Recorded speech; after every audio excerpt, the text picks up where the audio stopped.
नमस्कार, मुद्दा देख रहे हैं आप। मैं हूं आपके साथ नेहा दुबे। अमेरिकी राष्ट्रपति डोनाल्ड ट्रंप ने यूक्रेन में युद्ध समाप्त करने को लेकर सभी आपको बता दें कि यूक्रेन में युद्ध समाप्त करने को लेकर रूसी राष्ट्रपति व्लादिमीर पुतिन से मुलाकात की और फोन पर बातचीत की है। बता दें आपको कि फोन पर बातचीत हुई है और इस दौरान यूक्रेन युद्ध खत्म करने के बारे में चर्चा की गई है।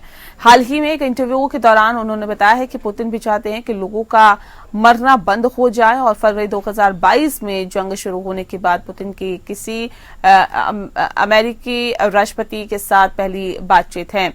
ट्रंप ने कहा कि उनके पास रूस यूक्रेन के बीच चल रहे युद्ध को खत्म करने का कोई ठोस प्लान है। उम्मीद है कि जल्दी ही होगा और हर रोज लोग मर रहे हैं। ट्रंप ने कहा कि ये युद्ध बेहद खराब है और वो इसे खत्म करना चाहते हैं। ट्रंप इससे पहले भी कई बार कह चुके हैं कि वह युद्ध को समाप्त करना चाहते हैं और वह इस पर चर्चा करने के लिए तैयार हैं और इसके लिए रूस के राष्ट्रपति पुतिन से भी मिलेंगे। हालांकि दोनों नेताओं के बीच मुलाकात कब होगी, इसके बारे में फिलहाल कोई जानकारी सार्वजनिक नहीं हो पाई है। वहीं रॉयटर्स ने इस महीने की शुरुआत में रिपोर्ट दी थी कि रूस, सऊदी अरब और संयुक्त अरब अमीरात में दोनों देशों के नेताओं की मुलाकात करवाना चाहते हैं और पिछले साल 14 जून में पुतिन ने युद्ध को तत्काल समाप्त करने के लिए अपनी शर्तें रखी थी, जिसके मुताबिक यूक्रेन को अपनी नाटो महत्वाकांक्षाओं को छोड़ना होगा और 4 यूक्रेनी क्षेत्रों के संपूर्ण क्षेत्र से अपने सैनिकों को वापस लेना होगा, जिन पर दावा किया गया।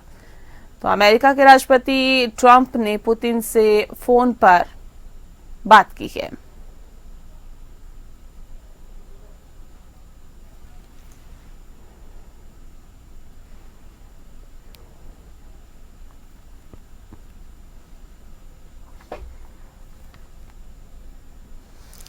जी हां, आपको बता दें कि अमेरिकी के राष्ट्रपति जो डोनाल्ड ट्रंप हैं, उन्होंने यूक्रेन के अंदर युद्ध समाप्त करने को लेकर रूसी राष्ट्रपति व्लादिमीर पुतिन से फोन पर बातचीत की है। इस विषय पे तफसील से चर्चा करेंगे। खास मेहमान हमारे साथ मौजूद है, उनसे आपका परिचय करा देते हैं। इस वक्त हमारे साथ जय सोडी साहब है, रक्षा विशेषज्ञ से स्वागत है आपका। और हमारे साथ इस वक्त संजीव श्रीवास्तव जी भी जुड़ गए, विदेशी मामलों के जानकार है, आपका भी बहुत स्वागत है। संजीव जी, इस खास कार्यक्रम की शुरुआत आपके साथ करते हैं। सर, ये जो वार्तालाप हुई है, फोन पर बातचीत हुई है, इसके क्या मायने निकालें? देखिए नेहा जी, ये बात जीत डोनाल्ड ट्रंप और राष्ट्रपति पुतिन की तरफ से हुई है। हालांकि इसकी अभी आधिकारिक घोषणा नहीं की गई है, लेकिन डोनाल्ड ट्रंप ने इस बारे में स्वयं बताया है। लेकिन क्रेमलिन की तरफ से, रशिया की तरफ से ना तो इसको कंफर्म किया गया है, ना तो डिनाई किया गया है। तो इस बात की जाहिर है कि बिल्कुल प्रबल संभावना है कि दोनों ही देशों के नेता एक दूसरे के साथ संपर्क में हैं। और ऐसी भी रिपोर्ट्स आई थी कि डोनाल्ड ट्रंप राष्ट्रपति बनने से पहले भी कई बार जब वो राष्ट्रपति पद पे नहीं थे, 2021 के बाद से लगभग 7 बार उन्होंने प्रेसिडेंट पुतिन से बातचीत की थी। और ये जो खुलासा है, एक पुस्तक बॉब वुडवर्ड की जो पुस्तक वॉर में इसको किया गया था। लेकिन इससे ये बिल्कुल स्पष्ट है कि डोनाल्ड ट्रंप और राष्ट्रपति पुतिन के बीच में जो संपर्क है वो अनऑफिशियल भी रहा है और अब इस समय ऑफिशियल भी है। और दोनों देशों की जो टीम्स हैं वो एक दूसरे के साथ संपर्क में है। और आने वाले समय में इस बात की प्रबल संभावना दिखाई देती है कि रशिया यूक्रेन के बीच में जो बातचीत है वो नेगोशिएटिंग टेबल पर, जिसको कि हम कहते रहे कि हमारे प्रधानमंत्री कहते रहे कि, और भारत भी लगातार कहता रहा कि नेगोशिएटिंग टेबल पर ही हल हो सकता है। तो ये नेगोशिएटिंग टेबल पर अब दोनों पक्ष आने की उनकी प्रबल संभावना दिखाई देती है। क्योंकि नेहा जी, इसका सबसे बड़ा कारण ये है कि रशिया और यूक्रेन के बीच का जो युद्ध है, वास्तविक रूप से ये महाशक्तियों के बीच में ही लड़ा जा रहा था। और महाशक्तियों के बीच में ये युद्ध परोक्ष रूप से लड़ा जा रहा था। और महाशक्तियां यूक्रेन की टेरिटरी का इस्तेमाल एक बैटल ग्राउंड के तौर पर कर रही थी। यूक्रेन के सैनिकों के कंधों पर रख करके अमेरिका और नाटो बंदूकें चला रहे थे और रशिया काउंटर जो है एक लड़ाई लड़ रहा था। हालांकि ये लड़ाई रशिया ने शुरू की, लेकिन ये है कि ये जो लड़ाई है ये वास्तविक रूप से महाशक्तियों के बीच में यूरोपियन थिएटर में वर्चस्व की प्रतिद्वंदिता थी। और बाइडेन एडमिनिस्ट्रेशन के कार्यकाल के दौरान तक बाइडेन एडमिनिस्ट्रेशन राष्ट्रपति पुतिन से बात करने के लिए तैयार नहीं था। और राष्ट्रपति पुतिन और राष्ट्रपति बाइडेन के बीच में जो लास्ट बातचीत हुई थी वो रशिया यूक्रेन युद्ध के शुरू होने के कुछ ही दिन पहले, फरवरी 2022 के पहले हुई। उसके बाद अब ऑफिशियल लेवल पर अब अमेरिका के राष्ट्रपति ने और रशिया के राष्ट्रपति ने बातचीत की है जब डोनाल्ड ट्रंप आए। तो चूंकि महाशक्तियां पहले बातचीत करने के लिए तैयार नहीं थी, महाशक्तियां ये युद्ध लड़ रही हैं परोक्ष रूप से ही सही, लेकिन अब महाशक्तियां बातचीत करने के लिए तैयार है। और जो डोनाल्ड ट्रंप ने कहा है अपने बयान में कि उन्होंने कहा है कि राष्ट्रपति पुतिन से जो उनकी बातचीत हुई उसमें राष्ट्रपति पुतिन भी चाहते हैं कि ये जो लोग मारे जा रहे हैं, जो इस तरीके का जो डिस्ट्रक्शन और सब कुछ हो रहा है वो रुकना चाहिए। राष्ट्रपति पुतिन भी इस बात को मानते हैं। और अब जेलेंस्की के पास, यदि अमेरिका तैयार हो जाता है युद्ध को रोकने के लिए, रशिया तैयार हो जाता है, तो जेलेंस्की के पास कोई ऑप्शन नहीं रहेगा युद्ध को रोकने के सिवा। जेलेंस्की अपने बल पर युद्ध नहीं लड़ सकते। तो ये देखना होगा कि अब अमेरिका नेटो को कैसे तैयार करता है। लेकिन इस बात की प्रबल संभावना है क्योंकि रशिया से भी बहुत सारा नुकसान हुआ है और अमेरिका और नेटो ने भी 3 वर्षों का ये जो युद्ध लड़ा है, यूक्रेन का तो सबसे ज्यादा नुकसान हुआ है और ये युद्ध हमेशा तो नहीं चल सकता। इस वजह से अब मेरा असेसमेंट के मुताबिक इस बात की बहुत प्रबल संभावना है कि इस युद्ध में अब विराम लगेगा, एक सीज फायर होगा और एक पीस डील भी हो सकती है। लेकिन अभी चूंकि नेगोशिएशंस ओपन नहीं है, अभी ये पर्दे के पीछे ही सारी चीजें चल रही हैं, लेकिन लगातार गंभीर जो है डिस्कशंस अमेरिका और रशिया के बीच में चल रहे हैं और जिसको कि स्पष्ट कर दिया डोनाल्ड ट्रंप ने कि उनकी टीम्स आपस में बातचीत कर रही हैं। तो ऐसे में इस बात की प्रबल संभावना है कि इस युद्ध में अब शांति आएगी, एक सीज फायर की स्थिति पैदा होगी। और एक बात मैं स्पष्ट रूप से अवश्य कहूंगा कि इसका जो वेन्यू है, रिपोर्ट है कि जो बातचीत होगी उसका वेन्यू कोई मिडिल ईस्ट रीजन का कोई राष्ट्र हो सकता है। लेकिन यदि ये यूनाइटेड स्टेट्स ऑफ अमेरिका और रशिया इस रशिया यूक्रेन के बीच में बातचीत के वेन्यू को नई दिल्ली बनाते हैं, भारत बनाते हैं, तो मेरा ख्याल है कि इस बातचीत की सफलता की संभावनाएं और बढ़ जाएंगी। लेकिन अब ये देखना होगा कि ये जो वेन्यू है जहां पर ये रशिया यूक्रेन आपस में बातचीत करेंगे वो कौन सा राष्ट्र होता है। लेकिन यदि वो भारत को चुनते हैं, भारत की राजधानी नई दिल्ली हो या भारत का कोई अन्य शहर हो, तो मुझे लगता है कि ये इस बातचीत की सफलता की संभावनाएं और बढ़ जाएंगी क्योंकि भारत की क्रेडिबिलिटी अंतर्राष्ट्रीय समुदाय में बहुत बड़ी है और भारत ने इस युद्ध को शांत कराने के अपने पूरे प्रयास भी बैक चैनल के माध्यम से किए हैं। ठीक है, सोढ़ी साहब क्या लग रहा है कि अब ये युद्ध अंतिम दौर में है क्या? क्योंकि जब 2 महाशक्तियां बात कर रही है, समस्या का समाधान चाहती हैं और इनके बातचीत करने से और समस्या का समाधान हो सकता है, हो भी जाएगा, तो क्या लगता है कि अंतिम दौर में है? जय हिंद नेहा जी। जय। ये मेरा सौभाग्य कि मैं आपके न्यूज चैनल और विख्यात को पैनलिस्ट के साथ हूँ। कई बार पहले यूक्रेन के राष्ट्रपति जेलेंस्की कह चुके हैं कि जिस दिन अमेरिका का समर्थन यूक्रेन को बंद होगा, यूक्रेन 2 हफ्ते से ज्यादा ये युद्ध लड़ने की स्थिति में नहीं होगा। और जब पिछले महीने 29 जनवरी को डोनाल्ड ट्रंप ने दुनिया के सारे देशों पे आर्थिक पाबंदी लगा दी, इजराइल और मिस्र को छोड़ के, तब ये साबित हो गया कि युद्ध वाकई में अंतिम चरणों में, क्योंकि अब यूक्रेन को अमेरिकी पैसा नहीं मिल रहा है और एक एक दिन उसके लिए मुश्किल हो रहा है। जहां तक राष्ट्रपति ट्रंप पीस प्लान की बात है, वो पुतिन के पीस प्लान का बिल्कुल मेल खाता है क्योंकि सारी बातें लगभग सेम हैं। और इसीलिए ये जो बातचीत हुई है ट्रंप और पुतिन के बीच में, ये वाकई में इसका एक अहम सिग्निफिकेंस है क्योंकि दोनों बड़े नेता ऑलरेडी तैयार हो चुके हैं किन किन शर्तों पे ये युद्ध खत्म होगा। अब सिर्फ एक औपचारिकता रह गई है जो कभी भी हो सकती है। नेहा जी, मैं एक और चीज कहना चाहूंगा, दुनिया में 3 जियोपॉलिटिकल शक्तियां हैं, जियोपॉलिटिकल पावर्स हैं, वो है रूस, चीन और अमेरिका। और यही 3 देश हैं जो दुनिया में किसी युद्ध को बंद करवा सकते हैं। और जब इन 3 शक्तियों में से 2 शक्तियां तैयार हो गई हैं लगभग युद्ध खत्म करने के लिए, तो वाकई में युद्ध अभी ज्यादा लंबा चलेगा नहीं। बिल्कुल, तो युद्ध जो है वो ज्यादा लंबा चलता हुआ दिखाई नहीं दे रहा। लेकिन संजीव जी, एक सवाल इस बात को लेकर भी है। देखिए, ये भी कहा है कि ट्रंप ने कि लोगों को मरते हुए देखना नहीं चाहते हैं वो, और इस बात को भी कहा है कि उनके पास प्लान है। क्या प्लान है, किस बात का वो जिक्र कर रहे हैं, किस प्लान का जिक्र कर रहे हैं यहाँ पर? संजीत, देखिए अभी इस प्लान का खुलासा नहीं किया गया है और ये प्लान जाहिर है कि राष्ट्रपति ट्रंप इसके बारे में ज्यादा कोई डिटेल नहीं बताना चाहते। और वहीं जो क्रेमलिन के जो प्रवक्ता पेस्कोव हैं, उनका बयान अगर आप देखें तो उन्होंने तो इस बात को भी कंफर्म या डिनाई नहीं किया है कि राष्ट्रपति पुतिन के साथ कोई बातचीत राष्ट्रपति ट्रंप की हुई है, लेकिन क्रेमलिन ने भी लगातार माना है कि हमारी जो टीम्स हैं एक दूसरे के साथ संपर्क पे है, तो ये गंभीर बातचीत चल रही है। और इसमें देखिए नेहा जी, सबसे बड़ी बात यह है कि जैसे मैंने कहा कि अभी तक महाशक्तियां बातचीत करने के लिए तैयार नहीं थी और अब महाशक्तियां बातचीत करने के लिए तैयार हैं। ये युद्ध महाशक्तियों के बीच में ही लड़ा जा रहा था और इस वजह से अब इस युद्ध के रुकने की पूरी संभावना दिखाई देती है। ये बेसिक बात है।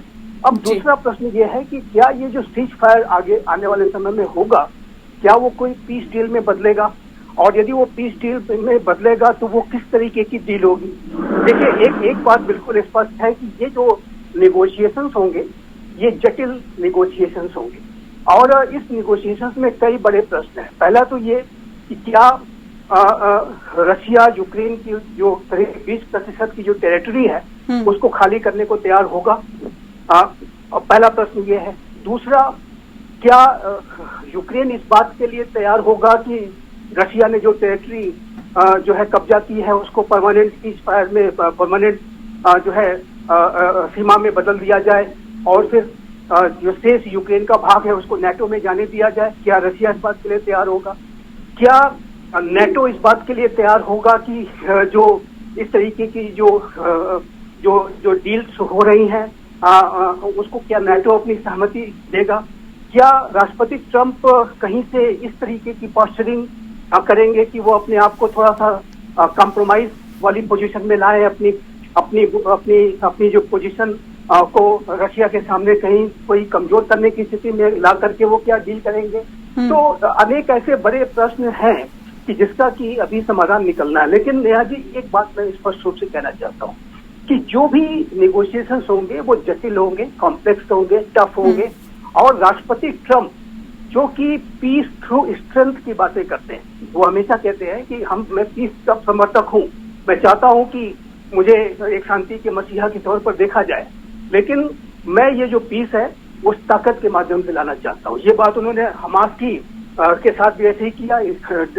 हमास को पूरी धमकी दी कि यदि आप बंधकों को नहीं छोड़ेंगे तो हम आपको जीवन नर्क बना देंगे, जो कुछ बचा खुचा है सब कुछ खत्म कर देंगे। हिजबुल्ला को भी उन्होंने पहली धमकी दे रखी है, ईरान को बड़ी धमकियां दे रहे हैं। तो ये जो प्रेसिडेंट ट्रंप का जो अप्रोच है वो पीस थ्रू स्ट्रेंथ का है। राष्ट्रपति ट्रंप रशिया के साथ जो भी बातचीत कर रहे हैं वो पोजीशन ऑफ स्ट्रेंथ के साथ ही कर रहे हैं। वो यूक्रेन को भी नहीं चाहेंगे कि यूक्रेन को कहीं नीचा दिखना पड़े, वो नेटो को भी नहीं चाहेंगे कि नेटो को कहीं नीचा दिखना पड़े, क्योंकि ये इनके एलाइज हैं। यूक्रेन और नेटो जैसे जो राष्ट्र हैं वो अमेरिका के एलाइज, और यूक्रेन अगर कहीं नीचा दिखता है, नेटो कहीं नीचा दिखता है, अमेरिका कहीं कमजोर पड़ता है, तो इस बात को राष्ट्रपति ट्रंप कभी भी स्वीकार नहीं करने जा रहे। तो ये जो, और वहीं रशिया भी अपनी ताकत और पोजीशन ऑफ स्ट्रेंथ को बढ़ाना चाहता है। अभी हाल में आपने देखा कि रशिया और यूक्रेन के बीच का जो युद्ध है वो पिछले कई महीनों में काफी इंटेंसिफाई हुआ है, क्योंकि ये जो दोनों रशिया यूक्रेन है वो किसी नेगोशिएशन में जाने से पहले अपनी अपनी टेरिटरी को अधिक से अधिक होल्ड करके रखना चाहते हैं, अपनी अपनी पोजीशन ऑफ स्ट्रेंथ को बना के रखना चाहते हैं। तो ये जो पूरी बातचीत की जो प्रक्रिया होगी उसमें सभी पक्ष अपनी अपनी पोजीशन ऑफ स्ट्रेंथ के साथ ही बातचीत करेंगे और उसके बाद एक कोई फार्मूला निकलेगा। अब चूंकि निगोशिएशन टफ है, प्रश्न बड़े जटिल हैं, इसलिए अब किस तरीके की ये निगोशिएशंस आगे बढ़ेंगे, कौन से ऐसे फार्मूले पे अमेरिका तैयार होगा, कौन से ऐसे फार्मूले पर रशिया अमेरिका दोनों तैयार होंगे, नेटो तैयार होगा, यूक्रेन तैयार होगा, ये अभी आने वाले समय में हमें देखना होगा। लेकिन जो बेसिक बात यह है, जो अच्छी बात यह है, शुभ जो बात यह है कि अब इस युद्ध में महाशक्तियां नहीं लड़ना चाह रही हैं, वो बातचीत करना चाह रही हैं। इसी वजह से अब इस युद्ध के रुकने की संभावना प्रबल है। लेकिन क्या ये जो सीज फायर होगा वो पीस डील में बदलेगा, ये अभी हमें भविष्य में पता चलेगा। बिल्कुल, इसके लिए थोड़ा सा इंतजार करना पड़ेगा। लेकिन सोडी साहब ये बताइए कि क्या नाटो में शामिल होने की महत्वाकांक्षा छोड़ेगा यूक्रेन, क्योंकि ये जो अभी फिलहाल चल रहा है इसके बीच तो बहुत मुश्किल लग रहा है। नेहा जी, जो ट्रंप पीस प्लान है और जो पुतिन का पीस प्लान है, दोनों में जो कुछ कॉमन सिमिलैरिटीज हैं। अधिकतम तो सब कुछ ही कॉमन है। उसमें पहला है कि दोनों पीस प्लान में जो भी 18.2% यूक्रेन की धरती का रूस पे कब्जा है, वो रूस कब्जा रखेगा। यूक्रेन कुर्स्क से 1200 स्क्वायर किलोमीटर से अपनी फौजें हटाएगा। और तीसरा, यूक्रेन नाटो में नहीं शामिल होगा। ये ट्रंप ने भी कई बार कहा, ये पुतिन ने भी कहा है। और जब ट्रंप कहेंगे कि यूक्रेन नाटो में नहीं जाएगा, तो यूक्रेन नाटो में कभी जा ही नहीं सकता है। और वैसे भी डोनाल्ड ट्रंप का नाटो के साथ अभी अनबन होना शुरू हो गया है। नाटो को खुद डर लगने लग गया कि अगर किसी बात पे ट्रंप अड़ गए और वो नाटो से निकल गए, तो नाटो एक संगठन के तौर पे वैसे ही खत्म हो जाएगा, टूट जाएगा। तो यूक्रेन का नाटो ज्वाइन करना तो बिल्कुल असंभव है। ना ट्रंप चाहते हैं, ना पुतिन होने देंगे, क्योंकि जो एक अहम जो पीस प्लान, दोनों पीस प्लान के बीच में पॉइंट है, वो है कि यूक्रेन नाटो नहीं ज्वाइन करेगा। हमें पता ये युद्ध शुरू हुआ जब यूक्रेन ने दिलचस्पी दिखाई और वो पीछे पड़ गया नाटो की सदस्यता लेने के लिए। अगर यूक्रेन ने नाटो की सदस्यता के तरफ रुचि नहीं दिखाई होती, आज इतनी मौतें नहीं होती, खून की नदियां नहीं बहती। तो संक्षेप में मैं ये कहना चाहूंगा कि यूक्रेन का नाटो ज्वाइन करने का सपना तो हमेशा के लिए खत्म हो जाएगा, क्योंकि ना ट्रंप चाहते हैं और नाटो कभी ये रिस्क लेगा नहीं कि ट्रंप के अगेंस्ट जाके वो यूक्रेन को शामिल करें। बिल्कुल। तो नाटो में शामिल होने का सपना जो है वो यूक्रेन का फिलहाल पूरा होता हुआ दिखाई नहीं दे रहा। लेकिन संजीव जी, अगर अमेरिका इस बीच मध्यस्थता करके हालात को बिल्कुल समान कर देता है, बिल्कुल नॉर्मल कर देता है, इस युद्ध को बंद करवा देता है, तो इंटरनेशनल लेवल पर क्या संदेश जाएगा?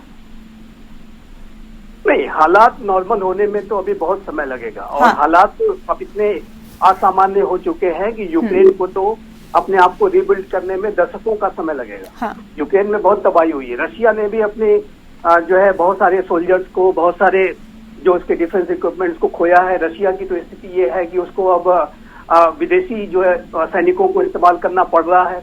नॉर्थ कोरिया से सैनिक आकर लड़ रहे हैं और ईरान के ड्रोन्स का वो इस्तेमाल कर रहा है। तो रशिया को भी काफी लॉसेस हुए हैं। यूक्रेन को तो सबसे बड़ा लॉस हुआ है। यूक्रेन के तो आम लोग भी मारे गए हैं। रशिया के लाखों की संख्या में, लाख की संख्या तक के जो सोल्जर्स हैं उन्होंने अपनी शहादतें दी हैं। सोल्जर तो सोल्जर ही होता है, चाहे वो कोई भी हो, उसने अपनी शहादत दी है। लेकिन ये जो बड़ी महाशक्तियों के नेताओं की जो महत्वाकांक्षाओं के बीच में यूक्रेन के आम लोगों ने और रशिया और यूक्रेन के सैनिकों ने अपनी जानें गंवाई हैं। और जाहिर है कि ये इससे बड़े लॉसेस हुए हैं और ये जो स्थितियां हैं ये बड़ी असामान्य है। इसको सामान्य होने में बहुत समय लगेगा। लेकिन अच्छी बात यह है कि अब चूंकि राष्ट्रपति ट्रंप शुरू से कहते रहे कि यदि वो राष्ट्रपति बनते हैं तो ये युद्ध रुकवा देंगे, और इस बात की पूरी संभावना थी, क्योंकि जैसा कि मैंने कहा, इसका बेसलाइन यही है कि क्योंकि महाशक्तियां ही लड़ रही हैं और महाशक्तियां जब बातचीत करने के लिए तैयार हैं तो फिर युद्ध आगे चल नहीं सकता। तो ये जो युद्ध तो रुकने जा रहा है, और इस युद्ध का रुकने का बहुत ही अच्छा जो असर है नेहा जी, वो पूरे विश्व पर पड़ेगा। क्योंकि आपने बहुत अच्छा ये सवाल किया है कि इसका विश्व पे क्या असर पड़ेगा। देखिए, रशिया यूक्रेन का युद्ध सिर्फ रशिया यूक्रेन तक की इसकी जो नेगेटिव इम्पैक्ट थे, जो कॉन्सिक्वेंसेस थे, वहां तक सीमित नहीं है। पूरे विश्व की जो एनर्जी सप्लाई चेन्स है, जो फूड सप्लाई चेन्स है, जो फर्टिलाइजर सप्लाई चेन्स है, सभी डिसरप्टेड हुई है। जो लो एंड मिडिल इनकम कंट्रीज हैं, खासकर अफ्रीका के जो देश हैं, एशिया के कई ऐसे देश हैं जहां से रशिया से और यूक्रेन से बड़ी संख्या में अनाज जाता था, गेहूं जाता था, और ऑयल की जो सप्लाई होती थी, वो सभी बाधित हुई है। और पूरे विश्व में पहले ही कोरोना की पैंडेमिक से पूरी दुनिया जूझ रही थी, किसी तरीके से उससे बाहर आए थे। उसके बाद एक मैन मेड क्राइसिस, जिसको मैं कहता हूँ रशिया यूक्रेन की जो क्राइसिस है, कोरोना तो एक प्राकृतिक आपदा थी और उसमें भी वो भी मैन मेड हो सकती है, चाइना की उसमें साजिश हो सकती है। हाँ। लेकिन यह है कि जो यूक्रेन रशिया की क्राइसिस थी, इसको अवॉइड किया जा सकता था। और ये राष्ट्रों की जो महत्वाकांक्षाएं हैं, महाशक्तियों की एक दूसरे के ऊपर जो वर्चस्व की प्रतिद्वंदिता करने की जो एक मंसूबे थे, उसकी वजह से ये क्राइसिस शुरू हुई और उसकी वजह से काफी तबाही हुई। जो मुद्रास्फीति का संकट और अधिक गहराया और जाहिर है कि पूरे विश्व की अर्थव्यवस्था पर इसका बहुत ही खराब असर पड़ा है। तो अब ये चूंकि युद्ध अब रुकने जा रहा है, सीज फायर की प्रबल संभावना है, तो ऐसे में जो एनर्जी सप्लाई चेन्स हो या फूड सप्लाई चेन्स हो या फर्टिलाइजर सप्लाई चेन्स हो, सभी में एक नॉर्मलाइजेशन की स्थिति की तरफ वो बढ़ेंगे और ये पूरी विश्व की अर्थव्यवस्था के लिए बहुत अच्छा होगा। लो और मिडिल इनकम कंट्रीज जो है से बहुत लाभान्वित होंगे। फिर से जो अनाज की जो सप्लाई है यूक्रेन से, रशिया से जो तेल की सप्लाई है वो विश्व के अन्य राष्ट्रों को हो पाएगी। और यूरोप भी अगर आप देखें तो नेटो भले से ही लड़ाई लड़ रहा हो, लेकिन यूरोप के बहुत सारे राष्ट्र क्योंकि रशिया के ऊपर उनकी एनर्जी की जो डिपेंडेंसी थी, जो ऑयल और गैस की बहुत ज्यादा थी, और वो चीज अगर फिर से नॉर्मल होती है तो यूरोप के राष्ट्रों को भी इसका बहुत बड़ा फायदा होगा। नेटो को भी इस बारे में गंभीरता के साथ विचार करना होगा कि यदि रशिया और यूक्रेन का बीच का युद्ध समाप्त हो जाता है तो ऐसे में जो रशियन एनर्जी सप्लाईज यदि रिस्टोर होती हैं तो इससे यूरोप के राष्ट्रों का जो एनर्जी क्राइसिस है वो एड्रेस होगा। तो मेरा ऐसा मानना है कि सभी इससे बहुत ही गंभीर तरीके से प्रभावित हुए हैं कुछ। और जैसा कि देखिए नेहा जी, आपके चैनल पे हमने इस बात को लगातार कहा और भारत के प्रधानमंत्री श्री नरेंद्र मोदी ने इस बात को समय समय पर दोहराया कि इस युद्ध का कोई आउटकम हार या जीत के रूप में निकलना नहीं है।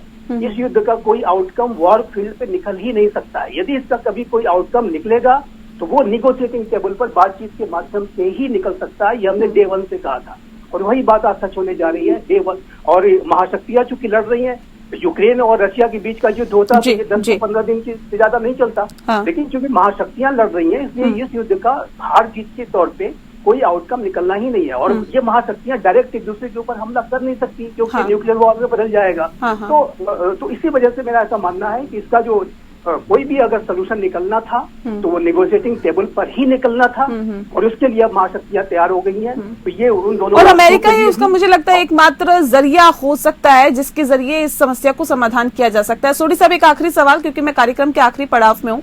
सवाल इस बात को लेकर भी कि देखिए अमेरिका की तरफ से तो अक्सर ये कहा जाता है अमेरिका फर्स्ट, हम तो उसी थीम पे चलते हैं, उसी स्टेप पे उसी राह पर कदम बढ़ाते हैं, अमेरिका फर्स्ट, अमेरिकन फर्स्ट। अब ऐसे में सवाल इस बात को लेकर अमेरिका इसमें अपना क्या हित देख रहा है, क्या बहुत बड़ा क्या फायदा उसको मिल जाएगा ऐसे? Neha ji, Donald Trump America का सबसे बड़ा हित देख रहे हैं कि जो करोड़ों अमेरिकी टैक्स पेयर के डॉलर इन युद्धों में बर्बाद हुए, अब डोनाल्ड ट्रंप इन युद्धों में अमेरिकी टैक्स पेयर का एक भी डॉलर खर्च करने को तैयार नहीं है। और ये उन्होंने कई बारी अपनी चुनावी रैलियों में कहा। अब तक तकरीबन 50 बिलियन अमेरिकी डॉलर अमेरिका दे चुका है यूक्रेन को युद्ध लड़ने के लिए। और ये सब पैसे पे रोक लगाने से वाकई में जो डोनाल्ड ट्रंप कहता है कि अमेरिका फर्स्ट और मेकिंग अमेरिका ग्रेट अगेन, उसमें ये बहुत बड़ी एक उपलब्धि होगी, एक बहुत बड़ा एक जरिया होगा। क्योंकि एक बहुत प्रसिद्ध कहावत है, every penny saved is a Penney earned, यानी कि जो भी आप रुपया बचाते हो वो 1 रुपया कमाने के बराबर होता है। तो अमेरिका का एक बात स्पष्ट है कि वो दुनिया के किसी युद्ध में हिस्सा नहीं लेना चाहेगा। और ये डोनाल्ड ट्रंप ने अपनी इनॉग्रेशन 20 जनवरी इस साल से बिल्कुल साफ कर दिया। जिस तरह से एक दिन पहले इजराइल हमास युद्ध बंद हुआ, जिस तरह से अब तक अमेरिका ने किसी भी युद्ध में हिस्सा नहीं लिया है, जिस तरह से डोनाल्ड ट्रंप ने अपनी इनॉग्रेशन स्पीच में कहा कि मैं दुनिया में इस तरह से याद रहना चाहता हूं कि डोनाल्ड ट्रंप था जो कि एक यूनिफायर था, जो कि दुनिया में शांति का मसीहा बना। और वाकई में अब तक डोनाल्ड ट्रंप अपनी इस बात पे अटल हैं, अटल। चलिए, बहुत शुक्रिया आपका सोडी साहब, आप हमारे साथ जुड़े। और संजीव जी, आपका भी बहुत बहुत शुक्रिया हमारे साथ इस खास कार्यक्रम के माध्यम से जुड़ने के लिए। तो जाहिर तौर पर लगातार कोशिशें की जा रही है अमेरिका की तरफ से कि इस युद्ध को रोका जाए। इसी वजह से उन्होंने पुतिन से भी बात की, लेकिन इस समस्या का समाधान होता है या नहीं, ये युद्ध रुकता है या नहीं, इस पर सभी की निगाहें हैं। इसी के साथ मुद्दा में फिलहाल के लिए इतना ही। मुझे दीजिए इजाजत, नमस्कार।